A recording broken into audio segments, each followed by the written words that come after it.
दसपल्ला महिला जन आक्रोश समावेश। नयगढ़ जिला अंतर्गत दसपल्ला निर्वाचन मंडलीर दसपल्ला ब्लॉक बीजेपी तरफ महिला जन आक्रोश समावेश अनुष्ठित हो जाइछि। एथिरे हजार हजार संख्यार महिला सामिल होइथिले। विरोधी दल भावे इंडिमेंट द्वारा 33% महिला आरक्षण बिल को अणदेखा और विरोध करा जायथिला। बिल विपक्ष रे अधिक मत आसीथिला। तेबे यह देशर 70 कोटी अधिक नारी समाजर स्वप्न और अधिकार सह सीधा विश्वासघातकता करा जायछि बोली बीजेपी तरफ प्रकाश पाइछि। महिला आरक्षण बिल को विरोध करने अर्थ समग्र नारी समाजर सशक्तिकरण और सम्मान को विरोध करने एवं ए सत्यता उपरे सारा देश में बीजेपी तरफ विरोधाभास आरंभ होइछि। महिला मानक अधिकार पाई ए लड़ाई अब्याहत रहबो और ए जन आक्रोशर स्वर पल्ली ठारू दिल्ली पर्यंत प्रतिध्वनित हेबो बोली दसपल्ला बीजेपी पक्षर कहुଯାଇଛି। ए समावेश में कंधमाल मान्यवर सांसद सुकांत कुमार पाणिग्राही, दसपल्ला बीजेपी नेता Raghab Mallik, Odisha BJP social media राज्य सह संयोजिका तथा राज्य बीजेपी अनुसूचित जाति मोर्चार उपसभापति मधुस्मिता बलियार सिंह, दसपल्ला पूर्वतन विधायक पूर्णचंद्र नायक, जिला महिला मोर्चा सभापति अर्चना दास, जिला साधारण संपादक सस्मिता प्रधान, एनएससी मंडल सभानेत्री ज्योत्स्ना राणी प्रधान प्रमुख सहित बीजेपी समस्त कर्मी और महिला उपस्थित रे पूर्वतन ब्लॉक उपाध्यक्ष बसंत कुमार साहू, बहु पूर्वतन सरपंच समिति सभ्यों सहित ग्रामर सभापति बीजेपी रे सामिल होइतिबा जणा जायछि। दसपल्लारू सदाशिव पात्रଙ୍କ रिपोर्ट, लिव लाइफ ओडिया।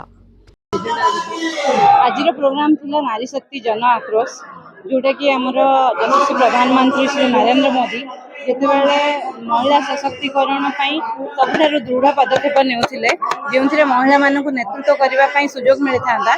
नारी शक्ति बंधन अधिनियम बिल पास होइथिले। राजनैतिक क्षेत्र में विधानसभा एवं लोकसभा रे 33% सीट संरक्षण होता महिला मानक से बिल को विरोधी माने जो बीजेडी एवं इंडिमेंटर जो अच्छा कांग्रेस, समाजवादी पार्टी, टीएमसी एवं डीएमके से माने विरोध कर बिल को स्थगित करदे, जो महिला सहित इतिहास सबुठार बड़ विश्वासघातकता होती। तेणु यही विश्वासघातकता जहाँ महिला मानू प्रति क्षेत्र प्रति वर्ग में आघात देछि, महिला मानकर जो आक्रोश अच्छी तार प्रतिफलन ये देखिले एवं आज थिला नारी शक्ति जन आक्रोश, जहाँ मेसेज थिला इंडिमेंट विरोधी मानकू कि महिला अपमान हेले से माने निश्चिंत उचित जवाब देबे। भारतीय जनता पार्टी दसपल्ला ब्लॉक तीनोटी मंडल एवं दसपल्ला एनएससी माँ माने हजार हजार संख्यार आज नारी शक्ति बंधन अधिनियम जो बिल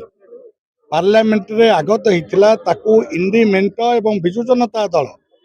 जो भली भाव विरोध कले से मर्माहत होकर आज महिला आक्रोश रैली रे जोग देइथिले एवं सेमाने इटे गोटे सभा करिकरी तिरस्कार करिथिले, सावधान करै देइथिले विरोधी दलर जो माने अछंती नेता माने से माने आगामी जो निर्वाचन हबो से माने किभली गाँ गहली की आसीबे सेटा माँ माने देखिबे बोली प्रश्न करिथिले। आजिर दिन रे माँ माने एते संख्या रे आसिकरी तांकर आक्रोश प्रकट करिसंती बिजु जनता दल कांग्रेस एवं इंडिमेंट विरुद्ध रे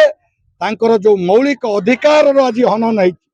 33% रिजर्वेशन होता 274 माँ संसद को जाता से भली विधानसभा को मध्य 1/3 माँ जाता रिप्रेजेंट करते। आज कुठारघात करिछि कांग्रेस एवं बिजु जनता दल ताको समर्थन करिछि। सेइथिपाई आज माँ मानू मु बहुत धन्यवाद देवी, से माने मोदी को साथी रे अछंती, मोहन माझी को साथी रे अछंती। आज संकल्प नहीं भारतीय जनता पार्टी से 1/3 संरक्षण दब ही दब। आज आमर ये पूर्वतन भाइस चेयरमैन आरंभ करके ब्लॉक बहु सरपंच समिति सभ्य, वार्ड मेंबर, पूर्वतन सरपंच, पूर्वतन समिति सभ्य समस्ते ये गाँव सभापति, युवक संघर सभापति एमाने सब आज बहु संख्यार जोग देकरी आम संगठन को आसी। मु समस्त की स्वागत करुच्ची। भारतीय जनता पार्टी भली देशप्रेमी संगठन रे से माने सामिल होइतिबारु, मोदी को आदर्श रे अनुप्राणित होई सामिल होइतिबारु, मोहन माझी को आदर्श रे अनुप्राणित होई सामिल होइतिबारु मुझे अनुरोध रखी आमर जो पुराणा कर्मी मैंने ये अच्छा से मिसी संगठन को पुणी आग को बढ़ेबे एवं निश्चित भाव में सफलता भारतीय जनता राघव मल्लिक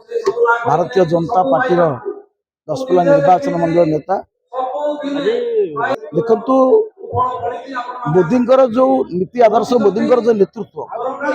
मोहन माझीकर जो नेतृत्व जो जनाभिमुखी कार्यक्रम माननीय सांसद जो भल पाइबा जो नेतृत्व एवं भारतीय जनता पार्टी जो नीति आदर्श या आधार करी आज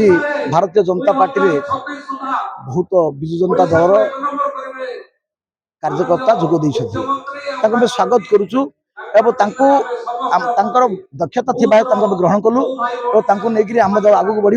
पंचायत त्रिस्तरीय पंचायत निर्वाचन ये अनेक नेतृत्व बर्तमान भारतीय जनता पार्टी जोगदेवे और भाजपा ये पंचायत त्रिस्तरीय पंचायत निर्वाचन में जिला परिषद आसो सरपंच आसो समिति आसो चेयरमैन भी हम देखु ए सरकार है गरीब खटिया मजूरी सरकार ये चा विकत प्रधानमंत्री ये शिशु मंदिर गुरुजी सी मुख्यमंत्री मो भाई बड़दान भिखारी दसपल्लार प्रार्थी तेणु जो कथा नहीं लक्ष्य अंत्योदय पथ अंत्योदय जो अंत्योदय जो लक्ष्य रही भारतीय जनता पार्टी सरकार एम नहीं अंत्योदय कथा चिंता कर सामिल कर।